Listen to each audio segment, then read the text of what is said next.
Kutii sauti ya Mungu ama Roho Mtakatifu ndiyo kumebeba baraka na muujiza wako. Unaweza sikia lakini usitii. Hata Abrahamu hakuhesabiwa haki kwa sababu ya kusikia, alihesabiwa haki kwa ajili ya hatua aliyochukua ya kutoka. Bwana Yesu asifiwe. Unajua sisi tunasoma kwa Biblia, Abrahamu akaambiwa na Bwana toka, akatoka. Lakini kutoka kulikuwa na maswali mengi. Anaambiwa toke mahali penye matengenezo matatu.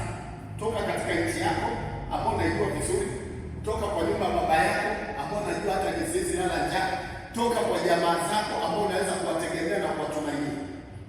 Nenda mahali nitakapokuonesha. Kwa hivyo tayari ashatolewa ndani ya watu wake, ashatolewa ndani ya tegemeo la wazazi wake, ashatolewa katika nchi yake. Sasa anapelekwa hapa, si kwa sababu tu alisikia, lakini